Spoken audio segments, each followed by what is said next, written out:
وأشهد أن محمد صلى الله عليه وعلى سائر الملا وأهل بيته السادة الشرفاء وأصحابه الكرام النبلاء والتابعين لهم بإحسان إلى يوم العقاب والجزاء. أما بعد فأوصي نفسي وإياكم أيها المسلمون وأيتها المسلمات بتقوى الله عز وجل حق التقوى ومراقبته بالسر والنجوى، فإن أجسادنا على النار لا تقوى، فتمسكوا من الإسلام بالعروة الوثقى وتزودوا فإن خير الزاد التقوى. يا أيها الذين آمنوا اتقوا الله حق تقاته ولا تموتن إلا وأنتم مسلمون. Bapak dan Ibu kaum muslimin dan muslimat, saudara-saudara dan saudari, ikhwan dan akhwat yang hadir pada subuh ini di Masjid At-Taqwa Indo Sakinah wal Mawaddah Pekanbaru, alim ulama, cerdik pandai, tokoh adat, tokoh masyarakat, hadirin wal hadirat, ataupun yang mendengarkan melalui media atau menyaksikan melalui media atau mendengarkan melalui 91,1 FM dimanapun berada. Bersyukur kita kepada Allah SWT, subuh ini masih menjadi milik kita. Kita hadir dengan penuh sukacita, dengan niat yang insya Allah ikhlas, berharap ridha Allah Tabaraka wa Ta'ala. Berat, memang berat. Salat itu sendiri berat, apalagi subuhnya. Tapi kebaikan yang Allah berikan tidak tanggung-tanggung dan tidak sembarangan. Salat sunatnya saja lebih baik daripada dunia dan seisinya. Walaupun tadi gara-gara sunatnya terlambat pula 1 rakaat akibatnya. Jadi ketimbang tadi sini sholat sunatnya itu di rumah, pilih di rumah, akhirnya terlambat pula. Pas saya sampai Allahu Akbar, ruku. Saya berharap tadi dengar mobil nanti imam pertimbangkan sedikit tambah 1 ayat. Tapi ini perlu saya sampaikan. Kadang-kadang imam terlupa, atau kadang-kadang mempertimbangkan yang sedang sholat. Saya masih ingat Nabi SAW, kalau dia jadi imam dengar trompa di luar masjid, dia panjangkan sedikit sampai orang ini bisa bergabung, karena bisa ruku bersama imam itu mendapatkan 1 rakaat. Tapi mungkin tadi imam tidak dengar mobil saya, atau tidak bisa membedakan mobil ustadz dengan mobil yang lain. Nah, atau mungkin sudah terlalu panjang di rakaat pertama, daripada dimarahin orang ramai, lebih baik dimarahin 1 orang. Atau dia tahu ustaz kalau marah tidak lama-lama. Terima kasih. Ala kulli hal, ya perlu saya klarifikasi, karena nggak enak juga ustaz terlambat, kan nggak enak juga. Padahal tadi 10 menit menjelang azan atau 15 menit saya sudah jalan kaki tadi, karena Bang Romi suruh saya olahraga, Bang. Jadi jalan kaki sekitar rumah tadi dulu sambil manaskan mobil. Jadi pas azan saya wudhu, pilih tadi di sana, takut tidak dapat nanti. Akhirnya sholat sunat di rumah dulu. Subhanallah, dengan harapan tadi agak panjang sedikit, tapi itulah nasib. Apa boleh, suratan takdir mah begitu ya. Allah musta'an. Saya yang salah itu. Saya yang salah. Semoga Allah memaafkan. Kaum muslimin dan muslimat dirahmati Allah. Menyambung kaji kita bersama Imam Al-Bukhari rahimahullah melalui kitab Al-Adabul Mufrad. Mudah-mudahan selawat dan salam semakin banyak kita ucapkan, karena ini berkaitan dengan hadis Nabi sallallahu alaihi wasallam. Pada pertemuan sebelum ini ya, bab ke-181, babul ladzi yasbiru ala azan nas, bab orang yang sabar atas gangguan orang lain, yaitu keutamaan orangnya yang sabar bergaul dengan orang. Dan tentu saja yang namanya bergaul itu mesti ada hal-hal yang tidak menyenangkan, walaupun sebagian besar pasti menyenangkan. Ya, bergaul dengan orang itu alhamdulillah pada umumnya menyenangkan, tapi ada beberapa momen atau beberapa individu pribadi yang kadang-kadang tidak menyenangkan, tapi pada umumnya menyenangkan. Mungkin dari 100 orang yang kita bergaul dengannya, yang tidak menyenangkan paling 2-3 emangnya, 90 lebih menyenangkan. Atau dari sekian hari yang kita lalui, setahun 360 hari atau 365 hari berdasarkan perhitungan Masehi, mungkin yang tidak menyenangkan hanya 10 bulan ya. Nah, dari 365 hari hanya 10 bulan yang kadang tidak menyenangkan. Pada umumnya menyenangkan dalam bergaul dengan manusia, dengan keluarga, dengan teman-teman, masyarakat. Alhamdulillah, kalau sempat menderita terus, tidak semuanya, kebanyakan orang menyenangkan, pasti kita minta segera ya Allah wafatkan saya. Tapi alhamdulillah sekarang doanya panjangkan angan-angan umur saya, murahkan rezeki. Berarti masih ada harapan untuk hidup. Nah, yang demikian inilah membuat kita sabar terhadap segala gangguan yang ada. Dan itu ada keutamaannya. Sudah tersebutkan, orang yang bisa sabar lebih baik daripada orang yang menyendiri, kuper, kurang pergaulan, sehingga tidak atau hampir tidak ada gangguan yang dialaminya. Bagi kulin khair, dua-duanya ada kebaikannya. Kurang pergaulan itu ada kebaikannya, tapi mana yang lebih baik? Yang suka bergaul dan sabar. Yang suka bergaul dan sabar. Ya, namanya sabar itu kan pahalanya. Innama yuwaffas sabiruna ajrahum bighairi hisab. Orang yang sabar itu pahalanya tanpa batas. Tanpa batas. Nah, di bab yang ke-182, Imam Al-Bukhari mempertegas lagi, kata di orangnya sekarang perbuatannya, babus sabri alal adha.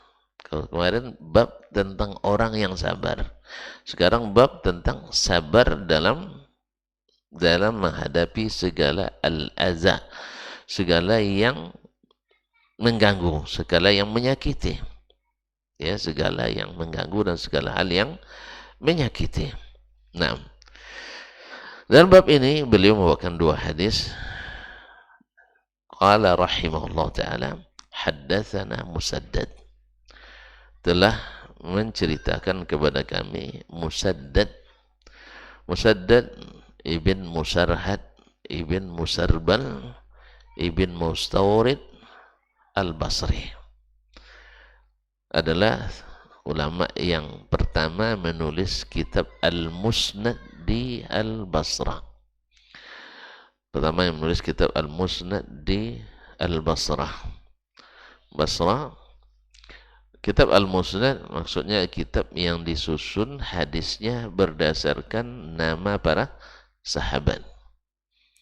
Misalnya hadis Abu Bakar As-Siddiq, lalu dia menyebutkan dengan sanadnya hadis Abu Bakar semuanya dalam satu tempat. Lalu dia bilang lagi hadis Umar ibn Khattab radhiyallahu anhu, lalu dia sebutkan hadis-hadis Umar bin Khattab. Hadis Utsman bin Affan radhiyallahu anhum ajma'in, lalu dia sebutkan di bawah itu hadis-hadis yang diriwayatkan oleh Utsman dari Nabi sallallahu alaihi wasallam. Selanjutnya hadis Ali ibn Abi Thalib dan seterusnya. Ini namanya kitab Al-Musnad. Jadi seperti Musnad Imam Ahmad rahimahullah, atau Musnad Ishaq bin Rahuya, Musnad Ad-Darimi dan sebagainya. Nah, di Basrah yang menulis kitab dengan model ini yang pertama kali adalah Imam Al-Musaddad ini. Musaddad ibn, langsung lupa, Musaddad ibn Musarhad ibn Musarbal ibn Mustawrid Al-Basri. Qala rahimahullah haddatsana Yahya ibn Sa'id, telah menceritakan kepada kami Yahya ibn Sa'id. Nah, siapa Yahya ibn Sa'id ini? Yahya ibn Sa'id itu banyak, ada Al-Ansari, ada Yahya ibn Sa'id bin Farrukh Al-Qattan. Nah, di sini ada yang maksud adalah Yahya ibn Sa'id ibn Farrukh Al-Qattan Al-Basri, Imamu Al-Jarh wa Ta'dil, salah satu dari Imam Al-Jarh wa Ta'dil. Ya, dia Sufyan ibn Uyainah, Abdurrahman ibn Mahdi, beliau wafat di tahun yang sama, lahir pula di tahun yang sama. Wafatnya 198, lahirnya saya tidak ingat lagi. Biasanya kita lebih suka menghafal tahun wafatnya. Wafat 198, Sufyan bin Uyainah, Abdurrahman bin Mahdi, dan Yahya ibn Sa'id Al-Qattan. Nah, bila bersepakat Yahya ibn Sa'id Al-Qattan dengan dengan Abdurrahman ibn Mahdi mentautsik seseorang atau menyebutkan si fulan thiqah, maka kata Imam Az-Zahabi addu alaih bin nawajis, ini mu'tamad, gigit dengan gigi geram. Nah, itu mengutip hadis addu alaiha bin nawajis, artinya mu'tamad, tidak perlu dibersihkan lagi. Tapi bila keduanya berselisih, Abdurrahman ibn Mahdi dengan Yahya ibn Sa'id Al-Qattan, maka kita katakan katanya, maka perkataan yang mu'tamad adalah perkataan Yahya ibn Sa'id Al-Qattan ini. Jelas ya? Ini dalam ilmu jarh wa ta'dil. Taib. An Sufyan, dari Sufyan. Siapa di sini? Sufyan Ats-Tsauri. Ahsanta. Sufyan ibn Sa'id ibn Masruq Abu Abdullah Ats-Tsauri Al-Kufi, faqihul Iraq di zamannya, adalah ulama hadis dan fikih di Irak pada zamannya. Pada zaman itu ada imam 4 pula yang menjadi rujukan utama di negeri Islam. Bila orang ada masalah pasti menanya mereka.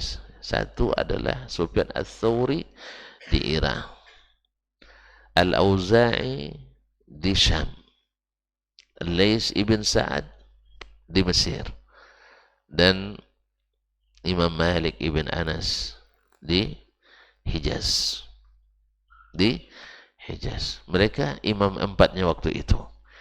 Cuman dari imam yang 4 ini yang lulus verifikasi, ini bahasa sekarang nih, artinya yang punya mazhabnya masih eksis dan banyak pengikut adalah Imam Malik ibn Anas. Itu mazhab Maliki. Zalika fadlullah yu'tihi man yasha. Tidak semua orang yang terkenal mendapatkan kelebihan yang sama. Oleh sebab itu, terimalah apa yang Allah takdirkan untuk diri kita, sehingga tak kurang juga bagian pahala bagi kita. Sufyan Ats-Tsauri rahimahullah qala haddatsani Al-A'mash, telah menceritakan kepadaku Al-A'mash, Sulaiman ibn Ma'ran Al-Kahili. Nah, masih ingat dia thiqah mudallis, salah satu dari 6 tabi'in yang menjadi perpustakaan sanad hadis. Masih ingat? Dia masih ingat dah? Ada 6 tabi'in yang menjadi perpustakaan sanad hadis. Masih lupa? Alhamdulillah. Makanya jadi pede juz yang ulang-ulang, karena alhamdulillah kita pelupa gitu. Jadi Imam Az-Zuhri di Madinah, Imam Amru ibn Dinar Al-Makki di Makkah, Imam Qatadah ibn Di'am As-Saddusi di Basrah, Imam Yahya ibn Ma'ali di Kampar Imam Yahya ibn Abi Katsir Al-Yamami di Basrah, Kemudian Imam Sulaiman bin Mahran Al-A'mash di Kufah yang rawi kita hari ini, dan Abu Ishaq As-Sabi'i juga di Kufah. Kaum muslimin dan muslimat dirahmati Allah. An Sa'id ibn Jubair, dari Sa'id ibn Jubair Al-Asadi Al-Walibi maulahum, Abu Abdullah atau Abu Muhammad Al-Kufi. Beliau adalah termasuk murid kisohor Imam Ibnu Abbas. Ya, Abdullah bin Abbas banyak-banyak murid, di antara yang paling utama adalah Sa'id ibn Jubair Al-Asadi ini. Beliau qutila sabran, mati dibunuh oleh penguasa zalim pada masa itu, Hajjaj ibn Yusuf Al-Thaqafi. Hajjaj bin Yusuf Al-Thaqafi, penguasa zalim, dia pantang melihat leher ulama dan mulai subur lehernya, dia senang untuk memangkasnya, apalagi kalau pokal pula. Dan termasuk beliau ini termasuk ulama yang pokal bahasa sekarangnya. Ya, bahasa sekarang namanya pokal, ya, suka menyentil dan mengeritik.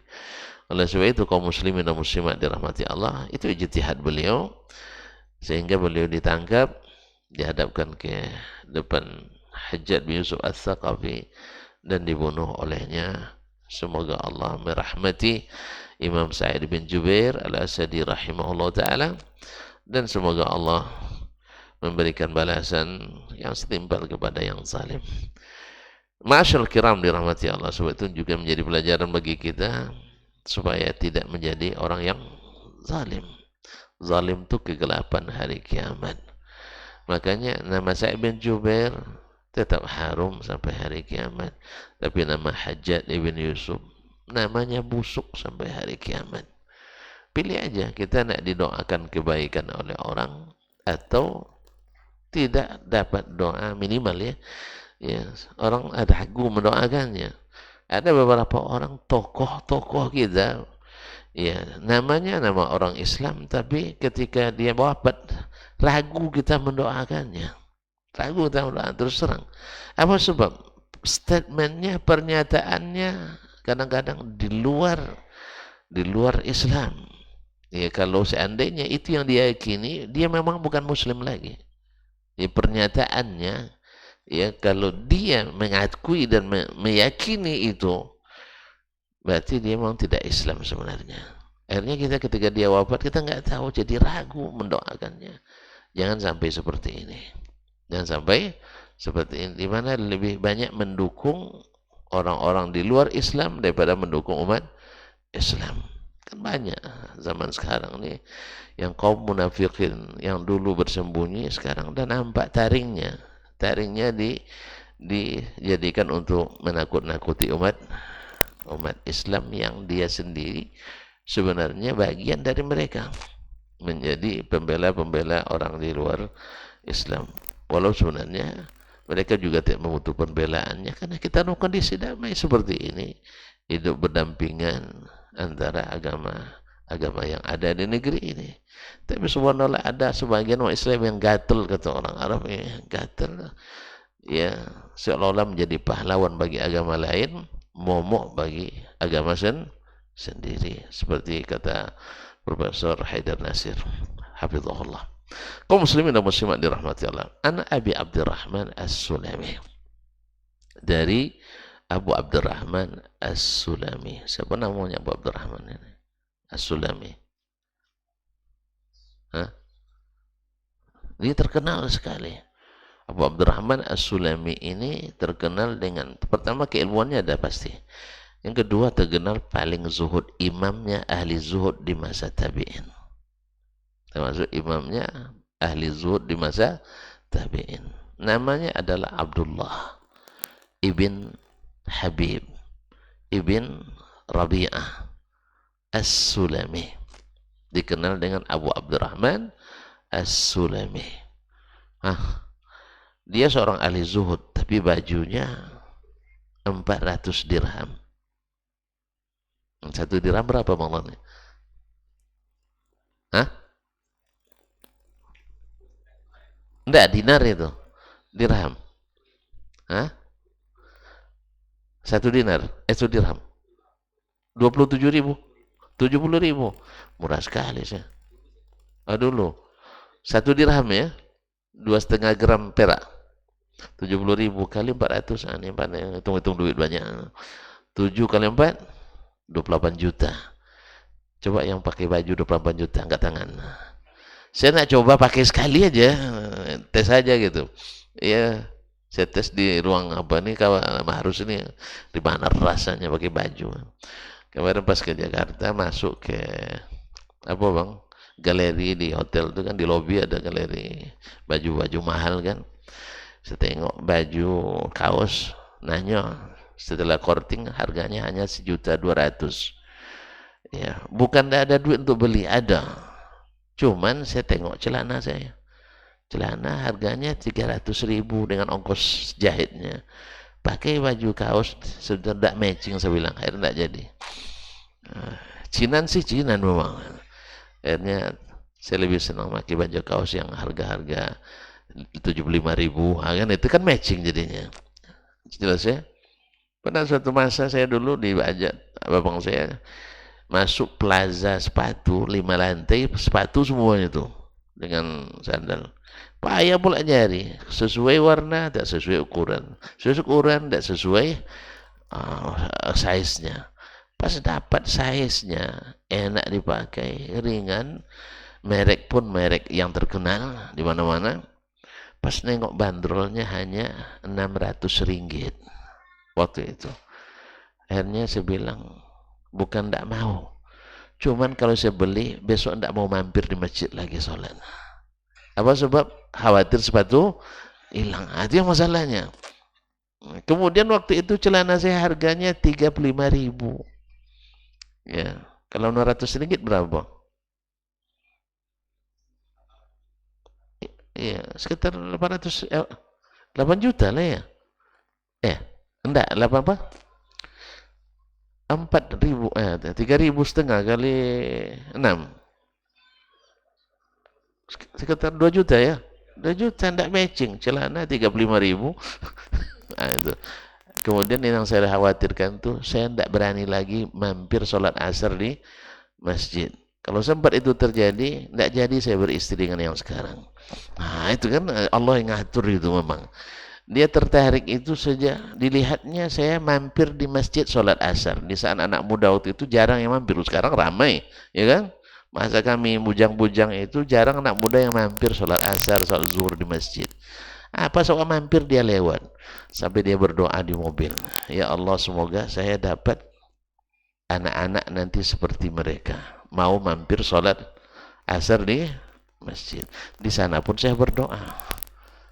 Apa doa saya? Ya Allah beri saya istri yang salihah, cantik, tidak masalah, asal kaya. Akhirnya bertemulah doa kami di aras sana. Ya, kami belum saling mengenal, tapi doanya cepat kenalan dulu. Akhirnya Allah mudahkan seperti yang terjadi. Alhamdulillah. Cerita lengkapnya lihat senja di Padang Arafah. Nah, mana tahu cerita lengkapnya dari situ. Allah musta'an. Kaum muslimin dan muslimat dirahmati Allah Subhanahu wa taala. Ini Abu Abdurrahman Sulami, Abdullah ibn Habib bin Rabi'ah. Beliau seorang zuhud, tapi pakaiannya boleh mahal. Zuhud itu, makanya zuhud itu bukan campang-camping. Definisi zuhud banyak ulama mendefinisikannya. Ya, di antara yang paling, menurut saya yang paling bagus adalah tarku ma la yanfa'uka bil akhirah. Meninggalkan segala sesuatu yang tidak bermanfaat di akhirat. Kalau baju bagus bermanfaat di akhirat, ya pakai. Kalau mobil mahal bermanfaat untukmu di akhirat, pakai. Rumah besar bermanfaat untuk di akhirat, pakai. Ya, tapi dengan syarat jangan ngutang, habis itu mati meninggalkan utang gara-gara bikin rumah besar, jangan. Ya, ngutangnya semasa hidup aja. Udah mati. Nah, jadi kaum muslimin dan muslimat dirahmati Allah Subhanahu wa taala. Baik. Ayahnya sahabat Nabi, Habib bin Rabi'ah, sahabat Nabi. Beliau sebenarnya lahir di masa Nabi masih hidup, tapi tidak bertemu dengan Nabi SAW, tidak jadi sahabat. hanya jadi tabi'in. An Abi Musa, dari Abi Musa al-Ash'ari, Abdullah ibn Qais al-Ash'ari, masyhur, salah seorang ulama di masa sahabat Nabi alaihi salatu wasallam. Beliau pernah juga jadi amir di Irak, menjadi gubernur di Irak di masa, dan saat itu ulama besarnya di Irak ada Abdurrahman ibn Mas'ud radhiyallahu taala anhu.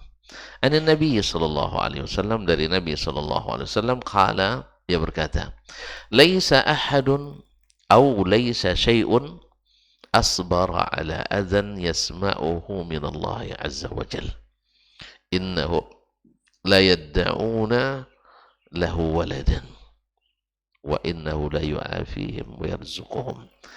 Akhrajul Bukhari dan Muslim. Nabi bersabda, tidak ada seorang pun atau tidak ada sesuatu pun yang lebih sabar mendengar yang menyakitkan, ya, tidak ada yang lebih sabar ketika mendapatkan sesuatu yang menyakitkan atau gangguan yang menyakitkan lebih dari Allah Subhanahu wa taala. Berarti Allah sangat sabar.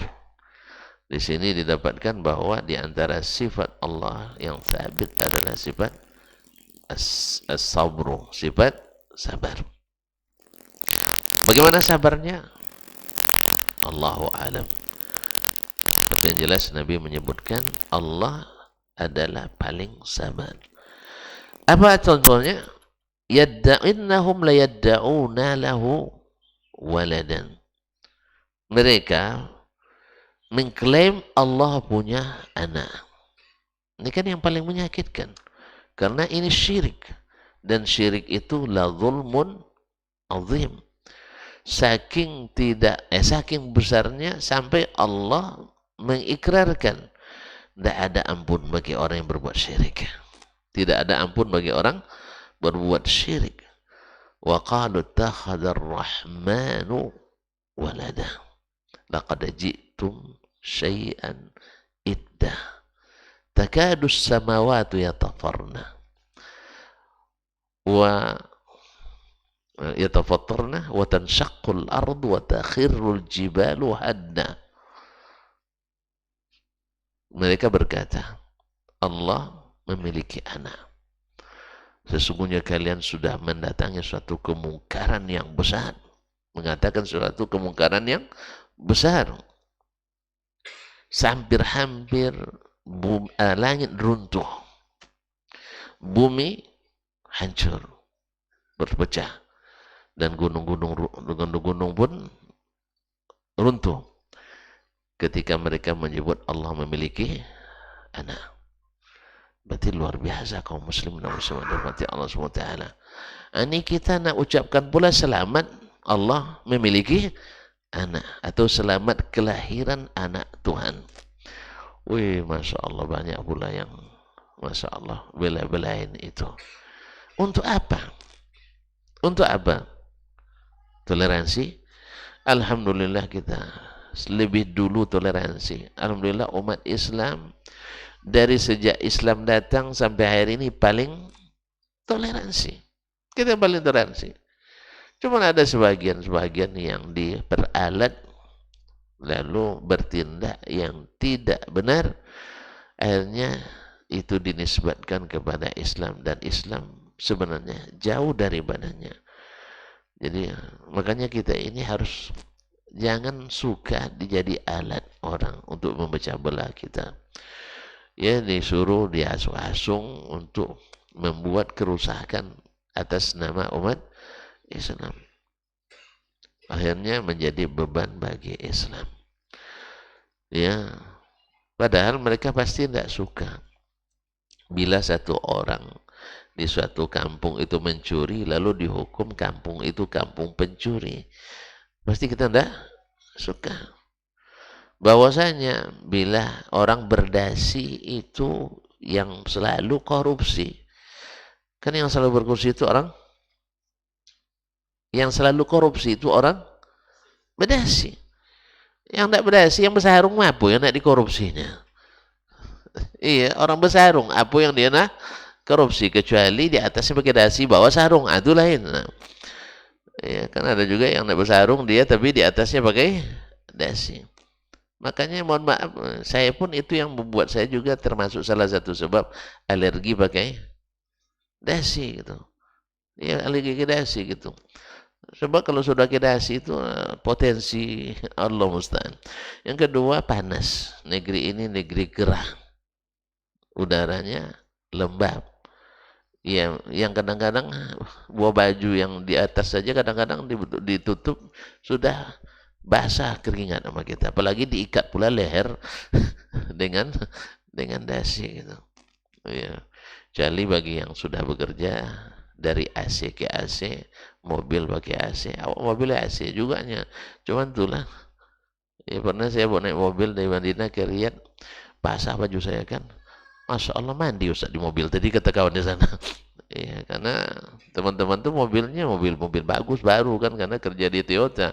Awak sisa-sisa orang ya kita pakai. Jadi AC-nya bikin kita mandi keringat di mobil gitu. Ya ada sih tapi panas gitu. Allah musta'an. Jadi kaum muslimin dan muslimat dimati Allah. Tidak mungkin rela kita bilang asal berdasi korupsi. Mau untuk bilang begitu? Tidak suka. Demikian juga kita umat Islam ini ada yang berbuat kesalahan. Sekian banyak umat Islam melakukan kesalahan, lalu dituduh setiap umat Islam mesti begini. Atau sebagian orang ciri khas tertentu melakukan kesalahan, lalu kita katakan ini teroris. Tentu nak tahu bahwasanya di Amerika dari 80 sampai 88 saja, itu terjadi serangan terorisme itu lebih dari 500 kali, 538 kali.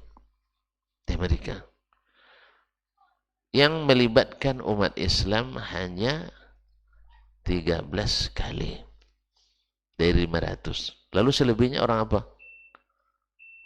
Orang non muslim sih, bukan kafir. Yang muslim hanya 13 kali. Nah, kenapa? Harusnya kan kalau biar adil, berarti yang teroris di sana bukan umat Islam, umat lain, non muslim. Nah, lalu ketika ada sebagian umat Islam yang diperalat melakukan hal-hal yang tidak sehat itu, akhirnya umat Islam jadi tertuduh. Makanya tulisan Profesor Haidar Nasir, ketika agama jadi tersangka, agama kita jadi tersangka, semua yang berbau Islam di mata umat Islam sendiri jadi momok, na'udzubillah. Nah, kaum muslimin dan muslimat, oleh sebab itu kita belajar dari Allah SWT. Allah dikatakan punya anak, padahal Allah sangat tidak suka disebut punya anak. Nah, maka Allah mengatakan innallaha la yaghfiru ay yushraka bihi. Allah tidak mengampuni dia disekutukan dan mengampuni dosa selain itu. Kaum muslimin, tapi Allah tetap sabar. Allah tetap sabar. Buktinya apa? Kata Nabi SAW, innahum liyadda'una lahu waladan. Mereka mengatakan Allah punya anak. Padahal ini perkataan paling mungkar sedunia. Ini juga bil munasabah kaum muslimin dan muslimat dirahmati Allah, kita juga dilarang untuk meyakini orang yang di luar agama kita sesat. Padahal mereka sering menyebut kita domba-domba yang tersesat. Kok kenapa mereka tidak dilarang? Kita dilarang mengatakan mereka orang sesat. Mereka juga sendiri mengakui mereka orang kafir. Tapi kita tidak boleh mengatakan orang kafir. Kaum muslimin dan muslimat dirahmati Allah Subhanahu wa taala. Mereka yang memang melakukan itu. Apa katanya? Innahum yadda'una lahu waladan. Allah berarti sejak zaman Nabi ini sudah ada. Maka Nabi melarang kita untuk mengikuti dan tolong menolong dalam masalah ini. Ma'asyiral kiram dirahmati Allah. Wa innahu la yu'afihim wa yarzuquhum. Tetapi Allah tetap menyehatkan mereka dan memberi rezeki pada mereka. Allah, kalau sempat seperti kita disakiti seperti itu, jangankan kita, Abu Bakar Siddiq radhiyallahu anhu, lihat ketika Ummul Mukminin At-Tahirah, ketika Ummul Mukminin yang suci Aisyah radhiyallahu anha dituduh oleh kaum munafikin melakukan perbuatan yang tidak terpuji, ya ikut-ikutan pula Mistah. Mistah ini kerabat Abu Bakar yang dibelanjai oleh Abu Bakar sehari-hari kehidupan dia dan keluarganya. Dia buta, ikut pula terpengaruh menebar fitnah itu. Allah, bayangkan kaum muslimin dan muslimat, memang fitnah itu luar biasa, ya.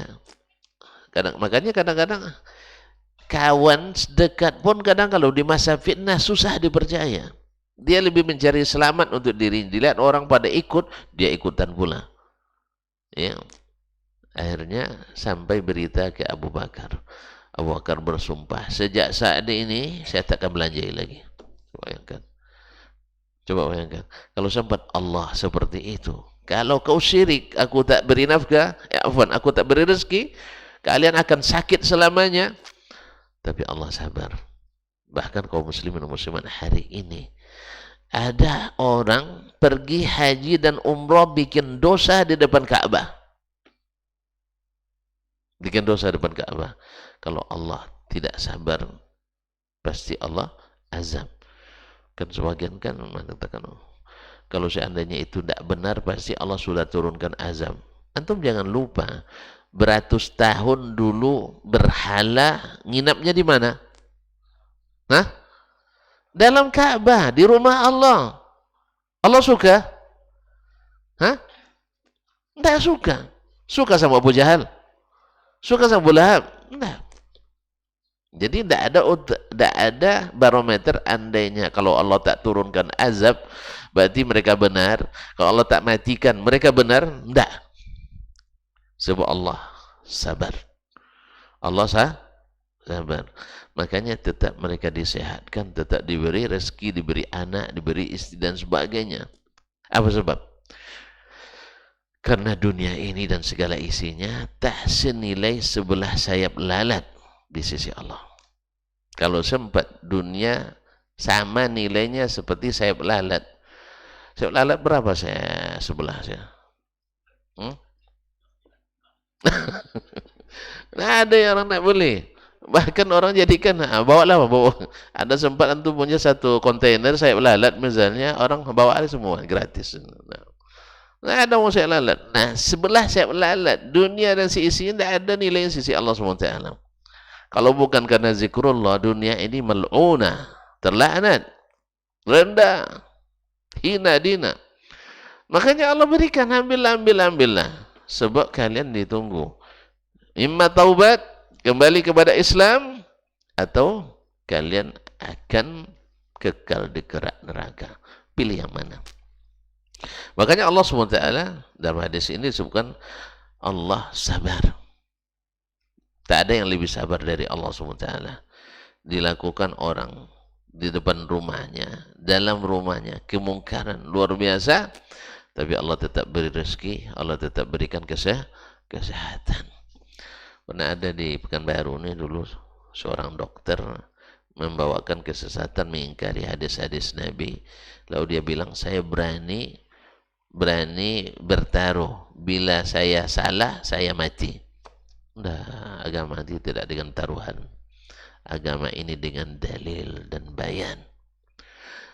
Dulu orang Quraisy juga sudah mengatakan itu ke Nabi SAW. Bahkan mereka minta pada Allah, ya Allah, andainya yang dibawa Muhammad ini benar, fa'amtir alaina hijaratan minas sama', tolong turunkan hujan batu dari langit. Nah, zaman itu, zaman azab itu sudah di zaman Nabi tidak ada lagi. Kalau dulu orang mengingkari turun azab yang menghabiskan, tapi alhamdulillah rahmatan lil alamin, orang-orang kafir itu masih diberi kesempatan nak menikmati dunia atau kembali ke pangkuan Islam. Alhamdulillah, Islam tak pernah memaksa, tetapi Islam berdakwah dan Allah sabar. Kita pun harus sabar juga. Kita tidak sampai dibilang yang paling kita ini. Alhamdulillah sampai hari ini berdakwah belum pernah dibilang orang gila, Bang. Mungkin karena iman kita masih belum sampai ke tingkat wali. Ya kan, kalau gila nanti kan jadi wali majzum. Jadi wali majzum. Mereka kan tidak mau ngakui kita jadi wali. Oleh sebab itu tidak dipakai kata gila. Paling-paling dibilang bonga. Alhamdulillah.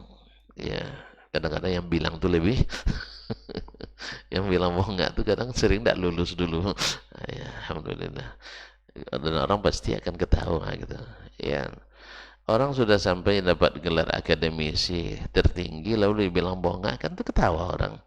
Ya kan? Anda kan baru aja. Itu pun karena dorong-dorong barangkali dapatnya. Nah, jadi kaum muslimin dan muslimat, tidak mungkin. Jadi tidak mau dibilang gila. Sebab apa? Kalau gila itu wali, jadi wali. Ya, gitu. Ini tidak ada yang diwali katanya. Nah, Allah musta'an. Kaum muslimin dan muslimat dirahmati Allah. Jadi hadis ini juga menghasung kita untuk sabar. Allah sendiri diberitakan kepadanya yang tak bisa diterimanya, tapi Allah tetap berikan rezeki dan Allah berikan. Nah, ini diantara adab yang disukai oleh Allah SWT. Baik, lalu Imam Al-Bukhari menyebutkan hadis selanjutnya, haddatsana Umar ibn Hafs, telah menceritakan kepada kami Umar ibn Hafs, itu Umar ibn Hafs ibn Ghiyas Al-Kufi.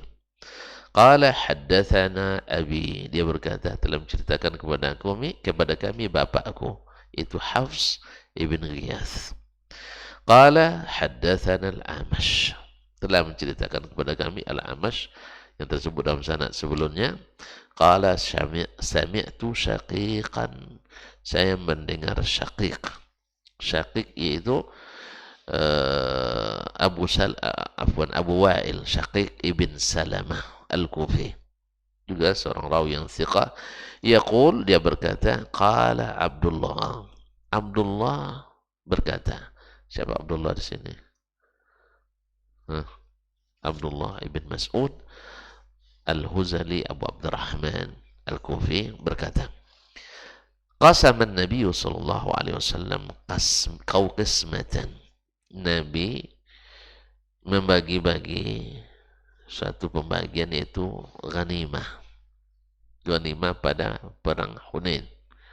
Setelah Fathu Makkah, Nabi bergerak ke Taif dan terjadilah perang Hunain waktu itu, yang awalnya umat Islam, karena setelah Fathu Makkah ramai umat Islam sampai mereka mengatakan lan nughlabal yawma min qillah, kita takkan pernah terkalahkan lagi karena jumlah kita besar.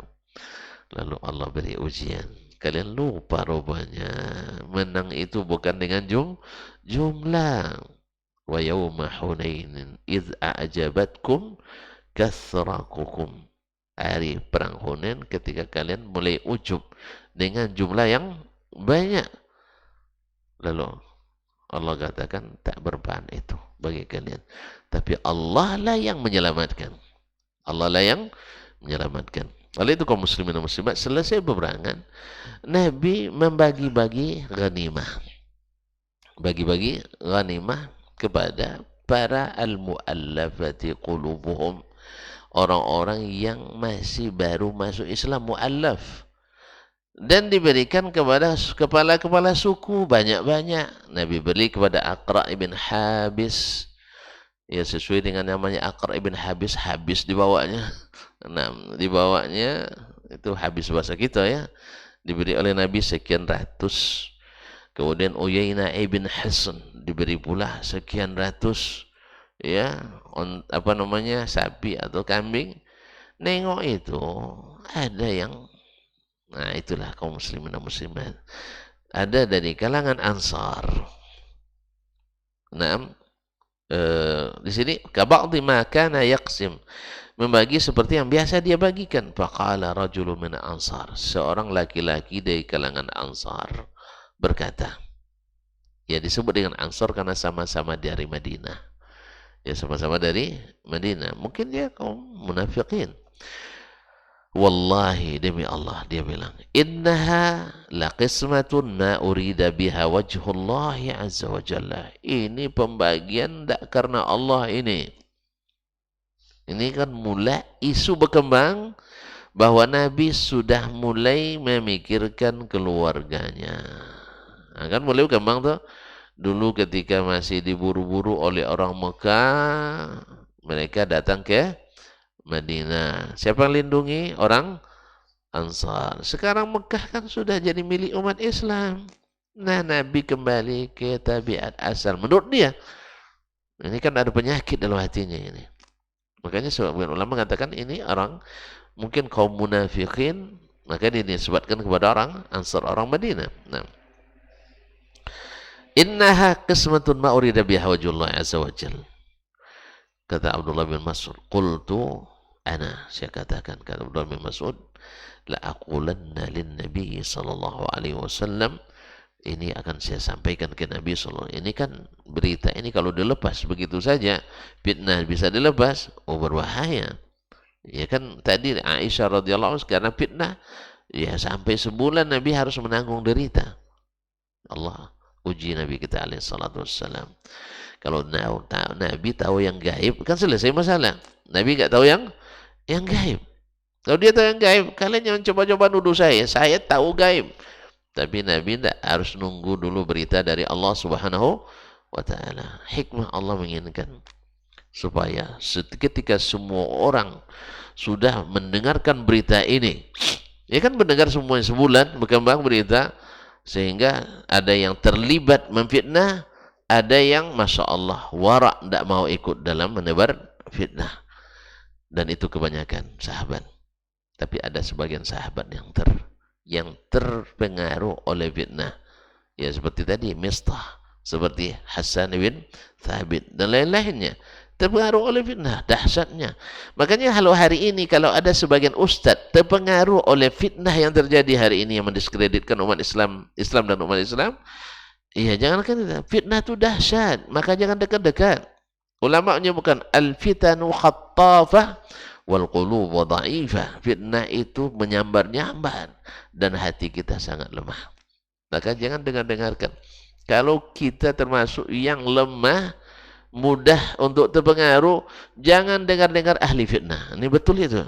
Ya kita katakan, hati-hati jangan dengarkan dai-dai fitnah. Seperti yang kemarin datang, ya jauh-jauh dari luar negeri datang, apa fitnahnya? Yang suka belajar tauhid itu teroris, calon radikal. La haula wala quwata billah. Nabi SAW setiap napas dakwanya isinya tauhid. Bahkan sampai akhir hayatnya, menjelang wafatnya, pesannya tentang tauhid. Tapi memang orang yang belajar tauhid jadi teror bagi orang yang suka nyinggung-nyinggung syirik. Ya. Yang kedua, orang yang tak paham tauhid memang tak suka. Apa sebab? Banyak kegiatannya yang berbau syirik yang akan terganggu. Ya, orang bertauhid ya tidak akan gulu. Mereka suka gulu.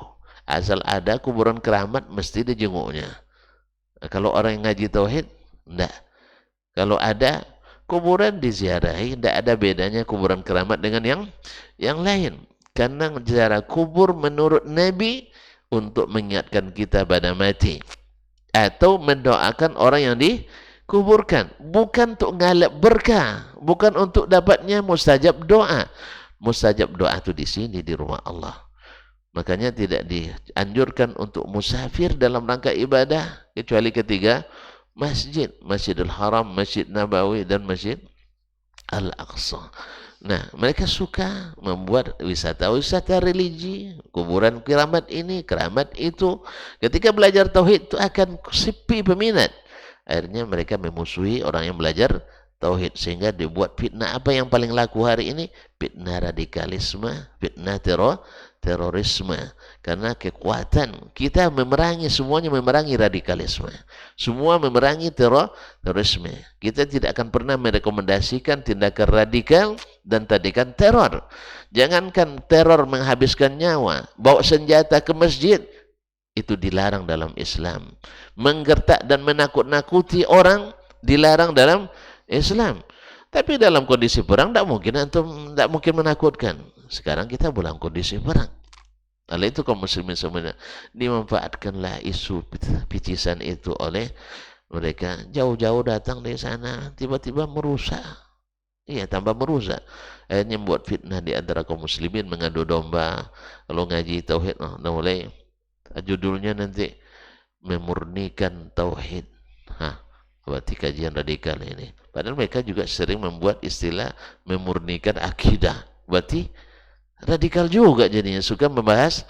Kan ada judulnya memurnikan akidah Ahlussunnah wal Jamaah dalam kurung aswaja. Kan ada judulnya. Berarti radikal juga kalau gitu, suka ngaji tauhid. Cuman yang dimaksudnya tauhid yang dimaksud adalah tauhid yang benar, bukan tauhid yang bercampur dengan ilmu-ilmu kaum Mu'tazilah lalu dinamakan dengan ilmu kalam yang terangkum dalam akidah Asy'ariyah dan Maturidiyah yang sangat jauh dari keyakinan as-salafu as-salih. Katanya mengikut as-salaf, tetapi ketika ditanya siapa di antara salaf yang mengatakan sifat 20, dia akan bingung, enggak ada memang. Abu Bakar, Umar, enggak ada. Ketika ditanya Allah maujud bila makan, hadis atau bukan? Oh, bukan.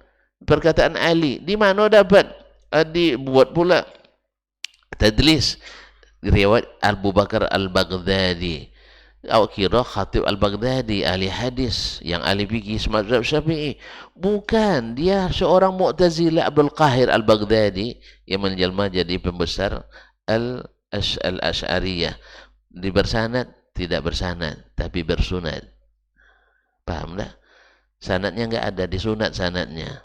Tiba-tiba diletakkan, Ali berkata, Allah maujud bila makan.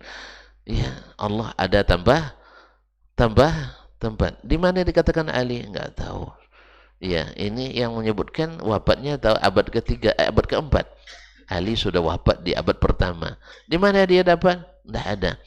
Jadi kaum muslimin dan muslimat lalu mengatakan kami pengikut salaf. Oh, salaf itu seperti apa? Ini yang kita baca. Baca Al-Ajurri dalam Asy-Syari'ah, baca Al-Lalaka'i dalam Ushulus Sunnah, baca Al-Muzani dalam Syarhus Sunnah. Semuanya mengatakan bahwa Allah seperti yang dikabarkan Allah dan Rasul dalam kitab dan Sunnah. Jadi kalau kita ditanya nanti, siapa yang meyakini Allah di atas? Pertama, Allah yang memberitakan. Dua, Rasul yang menjelaskan. Tiga, sahabat meriwayatkan. Dan semua mereka berkeyakinan Allah di atas. Yang mengatakan Allah tidak bertempat, siapa? Nah, ya, riwayatnya tadilah dinisbatkan ke Ali, tapi tidak ada dasarnya. Tidak ada sanadnya. Kalau tidak bersanad, nah, semua orang bisa mengatakan, kalau tanpa sanad, semua orang bisa bilang, berkata Rasulullah. Mana sanadnya? Pokok Rasul yang berkata, katanya. Rasul yang berkata. Mana, siapa buktinya? Tidak ada. Jadi itu kaum muslimin. Sama dengan kami pengikut salaf juga. Salaf yang mana? Seleb. Ya, ikut seleb betul. Nah, siapa aja yang terkenal merusak akidah, jadi dibawa ke sini. Ya, yang kemarin bilang zombie-zombie, habisnya berlepas diri pula. Ya, kemarin Masya Allah menjadi ulama ahli sunnah Nusantara. Nah, tiba-tiba tidak lama menyelenceng dia kajinya. Awak sudah membaca dari awal, mereka terlambat tahu. Oh, sudah ingat dari awal tapi melambat tahu. Memang dari arah pembicara dan nampak. Kita yang pemenang tuh dari start sudah nampak. Ini dah selesai finish belum tahu juga dia mana yang pemenang. Kita dari startnya kita sudah tahu. Kalau startnya keliru pasti finishnya salah. Allah musta'an. Jadi kaum muslimin dan muslimat dirahmati Allah SWT, maka dia katakan, saya akan sampaikan ini ke Rasulullah sallallahu alaihi wasallam. Fa'ataitu wa fi ashabihi. Saya datang ke Nabi, waktu itu dia bersama para sahabatnya, karena Ibnu Mas'ud itu masih kecil, dia masih junior. Fasarartuhu. Lalu saya berbisik ke Nabi sallallahu alaihi wasallam. Fasyaqqa dzalika alaihi. Ini sangat dahsyat bagi Nabi sallallahu alaihi wasallam. Nah, buat dia tidak tenang. Wa taghayyara wajhu, sampai-sampai berubah wajahnya. Wa ghadiba hatta wadidtu anni lam akun akhbartuhu. Marahnya Nabi sampai-sampai saya menyesal menyampaikan itu ke Nabi sallallahu alaihi wasallam. Bikin Nabi marah. Taib. Lalu thumma qala. Kemudian Nabi berkata, qad uziya Musa bi aktsara min zalika fa sabar. Tapi Musa dulu disakiti lebih dari ini, tapi dia tetap sabar. Artinya Nabi juga mengatakan saya pun harus sabar. Dan riwayat lain ketika Nabi dikatakan seperti itu, Nabi katakan kalau tidak adil Allah dan Rasul, siapa yang akan adil lagi? Saya ini Rasulullah, yang saya lakukan itu dengan wahyu. Cuman kan indikatornya seperti orang sekarang gampang menuduh orang dengan keadaan dia. Ketika kita hari ini mencapai kekuasaan dengan cara apapun, maka ketika terjadi konflik antara sahabat ketika dalam suatu masalah pemerintahan, dia anggap motifnya sama. Kita berebut kekuasaan karena duniawi. Mereka waktu itu bukan merebut kekuasaan karena duniawi, tapi ada ijtihad yang berbeda. Ali mengatakan stabilitas dulu diamankan, baru nanti dihukum para pembunuh Utsman. Para Muawiyah dengan dorongan orang-orang Syam ingin selesaikan dulu para pembunuh Utsman, baru bicara masalah stabilitas. Sehingga Muawiyah mensyaratkan baiat ke Ali, selesaikan pembunuh Utsman. Kaum Khawarij yang membunuh Utsman harus dihukum dulu, baru mengurus stabilitas negara. Ali tidak. Hukum baru bisa dijalankan setelah diamankan seluruh ini. Berbaiat dulu. Tidak ketemu. Akhirnya terjadilah apa yang terjadi. Dikira oleh orang yang tidak beriman, yang belajar Islam kepada orang yang tidak beriman, akhirnya dianggaplah itu sebagai perebutan kekuasaan. Seperti yang terjadi di zaman kita. Kaum muslimin dan muslimat dirahmati Allah. Kita di zaman itu, tuan-tuan tahu nggak? Sahabat itu ketika terjadi fitnah antara Muawiyah dan Ali, itu sahabat kata Ibnu Hajar masih ada sekira 35.000 orang masih hidup. Yang terlibat dalam kasus itu hanya 35 sampai 40 orang. Berapa persen? 35 dari 35.000, 1%, Bang? Enggak, Bang. 0,01%, bukan 0,1, 0,01%. 1 dari 1.000. 1 dari 1.000. Banyak. Hah? Banyak tuh. Lalu antum nak menghukum mereka seperti kita. Kita kebanyakan terlibat, mereka kebanyakan tidak terlibat. Yang terlibat pun karena mereka bagian dari pejabat. Pejabat di Muawiyah, pejabat di Ali bin Abi Thalib. Ya mau tidak mau mereka. Jadi sahabat semuanya menghindari fitnah. Kecuali yang memang tidak bisa keluar dari lingkaran fitnah. Paham tidak? Paham? Bila terjadi perselisihan misalnya antara Pak Gubernur dengan Pak Wakil misalnya. Baik, yang bawahan wakil dengan bawahan gubernur bisa memisahkan diri dari mereka masing-masing. Tapi kalau kita bisa. Saya tidak ikut lah. Tidak pro ke Pak Gubernur, tidak pro ke Pak Wakil. Apa sebab saya tidak ada kaitannya? Tidak ada SK saya yang mau dicabut. Kemudian loyalitas menghendaki. Antum kalau sudah bersama dengan pimpinan antum harus loyal. Harus loyal karena mereka resmi negara. Jelas? Kalau antum membelot, pengkhianat namanya. Makanya ini yang mereka pejabat-pejabat yang orang-orang yang menjabat pada masa itu. 35 dari 35.000 orang. Maka menghukum orang harus sesuai dengan kondisi mereka, bukan kondisi kita. Kalau kita semuanya harus kekuasaan. Dulu mereka kalau nak jadi pejabat tinggi, wajib tak berdusta. Iya, kalau hari ini? Nah gimana? Hari ini? Pandai-pandai lah, pandai. Jadi kalau dulu yang jadi itu memang orang pandai. Kalau sekarang yang jadi orang pandai-pandai. Kadang-kadang dulu yang jadi orang pintar, sekarang yang jadi orang pinter. Itu orang pintar. Dukun. Nah, makanya kalau tidak jadi pemimpin sekarang harus bawa bawa orang pintar, bukan orang pintar.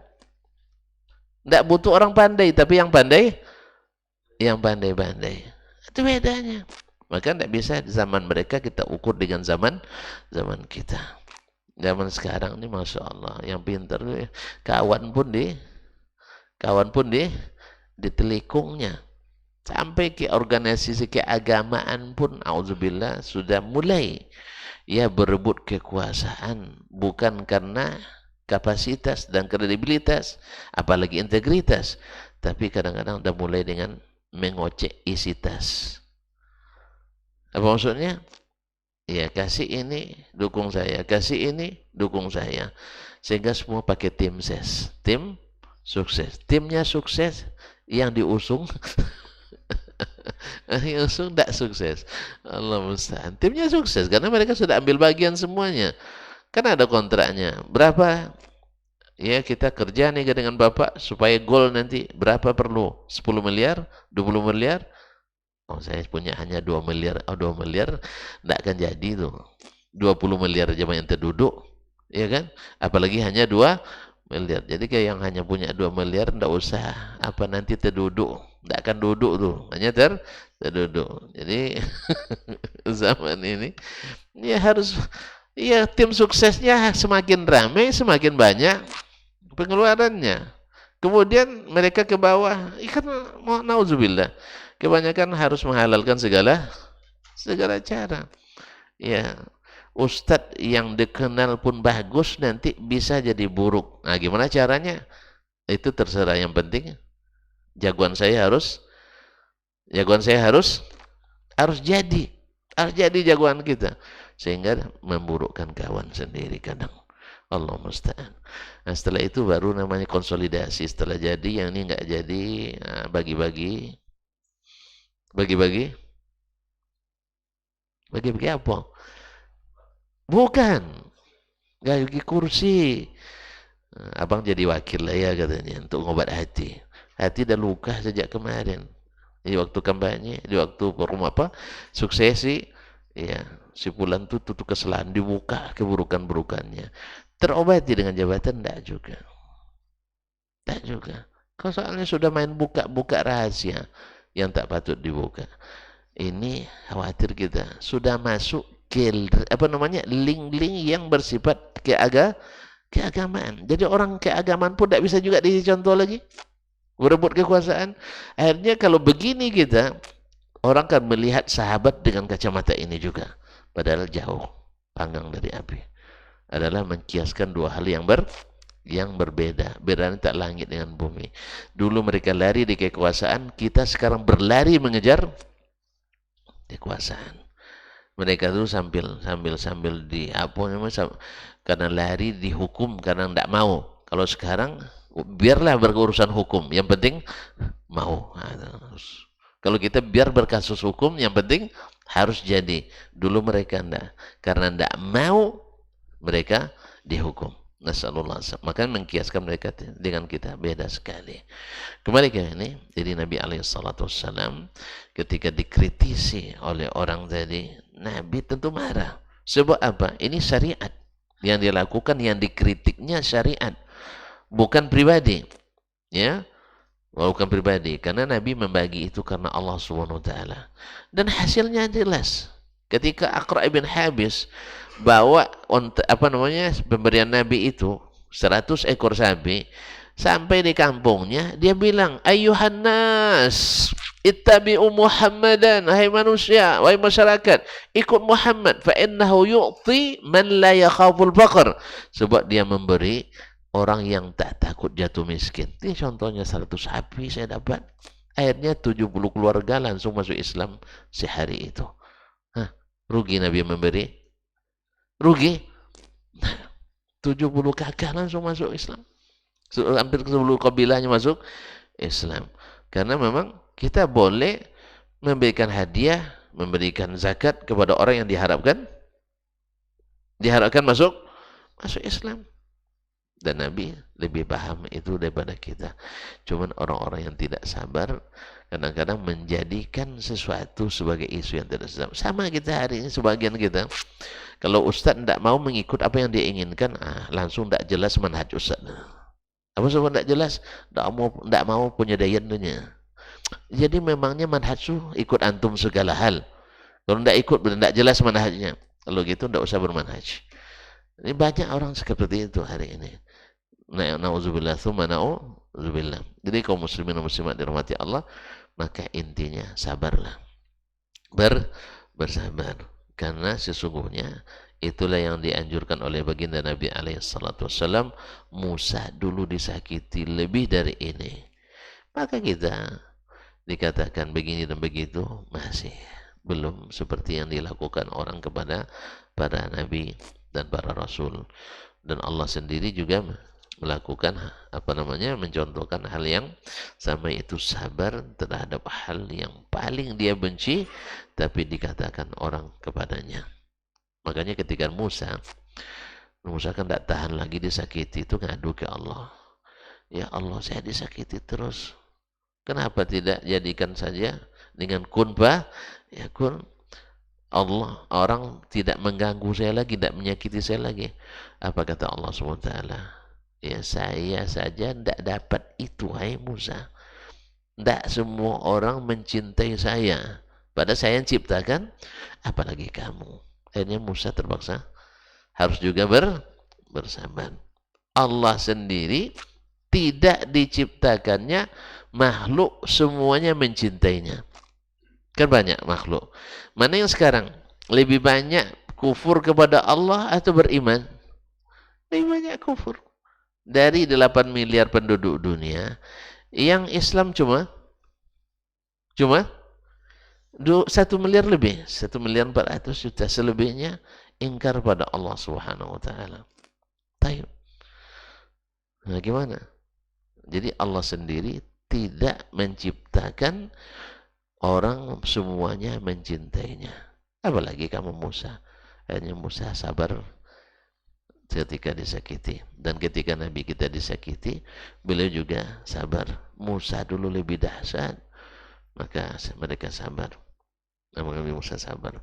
Nah, ini juga menunjukkan keutamaan sabar terhadap segala yang menyakitkan.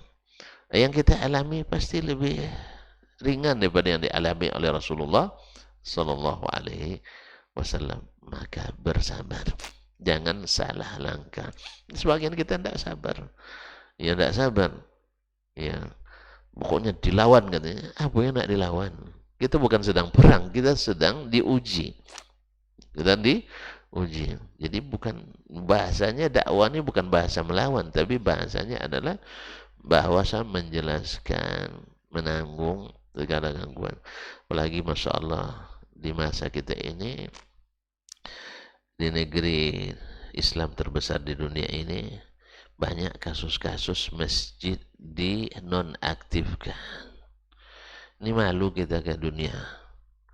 Ya, dulu kalau di dunia luar itu orang non-muslim yang nutup masjid. Tapi di negeri kita, orang muslim yang nutup masjid. Tidak malu kita tuh. Padahal kita negeri umat Islam terbesar. Tidak sadar kita sedang diadu domba, ya, oleh kaum-kaum baik yang menamakan dirinya Islam seperti Syiah, atau yang nyata-nyata sangat memusuhi kita seperti orang komunis dan sebagainya. Makanya kita jadi alat. Makanya kaum muslimin dan muslimat ini harus disadari juga, semua pihak, termasuk kita yang terlalu keras, lembut-lembutlah sedikit. Seperti kata Syekh bin Bas mengatakan, inna hadzal zaman zamanur rifq. Zaman ini zaman berlemah lembut. Apa sebab? Lianna aktsaran nasi ala jahlin min dinihim. Sebagian besar manusia jahil terhadap agamanya. Dan ingat, orang yang tidak tahu mesti tidak mau terima sesuatu yang belum dia ketahui. Kita juga seperti itu dulu. Ya kan, sebelum ngaji, nengok orang ke masjid, ngapalah so alim sekali, masih muda sering ke masjid. Kan itu kita dulu, nengok orang celana, ini celana tahun berapa dibelinya kok udah cingkrang sekali kan. Wah kok jadi semua terus. Ada yang saya sodorkan rokok misalnya, tidak mau dia merokok, sosok alim pulang ngaji loh sebut saya Dasman ya kan. Dasman memang tidak pernah lulus merokok kan ya kan. Banyak cemooh ya sih. Nah banyak cemooh kita. Begitulah orang tuh mandang sekarang. Dulu ngaji tauhid sifat 20, saya ngaji itu. Tiba-tiba tauhid dibagi 3. Ini trinitas ini katanya kan. Ada memang. Tapi setelah kita baca, ternyata qala Allah, qala Rasulullah. Gimana kita nak menolak? Seperti Syekh yang saya ceritakan dari Mesir itu. Ternyata dia hanya dapat isu hoax dari pihak-pihak pembenci, pihak-pihak penghalang, pihak-pihak pengganggu. Lalu dia minta buku-buku Syekh Muhammad Abdul Wahab, lalu dia baca dengan niat mencari ilmu, bukan mencari celah, tapi mencari ilmu. Sebab saya dengarkan ada yang baca kitab, tapi yang dicarinya kesalahan, sehingga dia buat tafsiran sendiri. Ibarat Al-Quran bukan tafsir Jalalain, tapi tafsir jalan lain yang dia pakai. Akhirnya dia membuat kesimpulan sendiri. Kesimpulannya inilah yang bikin masalah itu. Tapi barangkali ya itu yang dapat kita sampaikan pagi ini. Mudah-mudahan Allah SWT menjadikan kita orang-orang yang juga sabar dalam berdakwah. Karena kesabaran itu kan ada 3. Sabar dalam buat taat, sabar dalam meninggalkan maksiat, dan sabar terhadap musibah yang menimpa, baik pada diri, pada keluarga, pada dakwah, pada lembaga, pada masjid. Sekali lagi saya katakan, malu kita hanya terjadi sepertinya di Indonesia, umat Islam jadi tukang tutup masjid, dan sebaliknya tukang jaga. Nah, itu. Gereja dijaga, vihara dijaga, masjid dijegal, umat Islam diganggu. Subhanallah. Ini pertanda apa? Allahu a'lam, kalau bukan karena tidak mengenal agama dengan baik. Akhirnya yang mengenal agama dengan baik justru dimusuhi dan dituduh dengan tuduhan yang macam-macam. Padahal dululah mereka inilah yang dulu menghidupkan toleransi di negeri ini. Tetapi ketika dibuat kekacauan seperti ini, mulai benturan-benturan, sebagian sedang, sebagian skala besar. Sampai-sampai ya baru berapa masjid yang ditutup, pengajian yang dilarang dan sebagainya. Kenapa? Karena tidak sepaham. Ya, orang sudah main kekuatan. Semoga Allah SWT singkap keadaan ini dan angkat dari bumi pertiwi ini, sehingga kita kembali berdakwah, kembali mengaji dengan aman dan nyaman.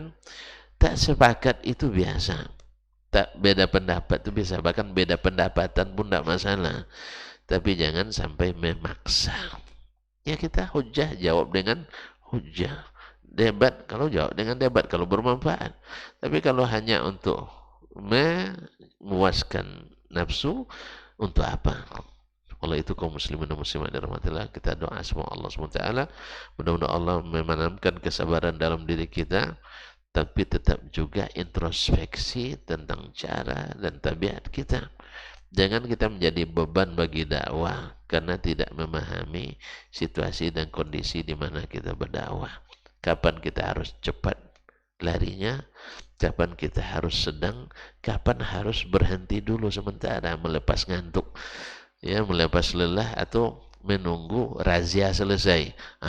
Kan ada razia, atau menjelang ketika ada kemacetan di jalan, jangan ambil jalan lain, jangan potong kompas menambah kemacetan dakwah, tapi sabar menunggu di belakang.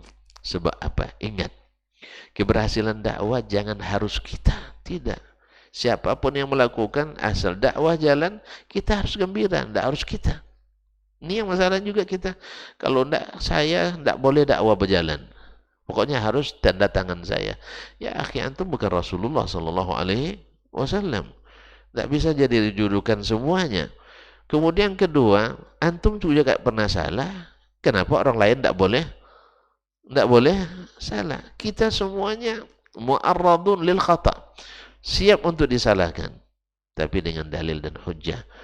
Ya, dengan dalil dan hujjah. Oleh sebab itu jaga kebersamaan, jaga persatuan, sabar terhadap perbedaan antara kita dengan kawan. Kawan, bukan lawan nih, kawan. Ya. Oleh itu mudah-mudahan Allah SWT berikan kita akhlak ini, sabar terhadap segala hal yang mengganggu, yang menyakiti, baik yang datang dari internal kita sesama mengaji, ataupun dari eksternal yang belum mengaji, bahkan dari eksternal yang tak mungkin mengaji sama kita. Ya, misalnya orang-orang non muslim yang mengganggu, atau orang-orang liberal yang suka bikin gangguan, atau orang-orang syiah yang memang tak nyaman kita hidup aman. Kemanapun mereka masuk pasti memporak-porandakan barisan. Semoga umat Islam ini tersadarkan, tidak terprovokasi. Wallahu ta'ala alam wa sallallahu ala nabiyina Muhammad wasallam. Terima kasih dan mohon maaf. Subhanakallah bihamdik. Asyhadu an la ilaha illa anta astaghfiruka wa atubu ilaik. Wassalamualaikum warahmatullahi wabarakatuh.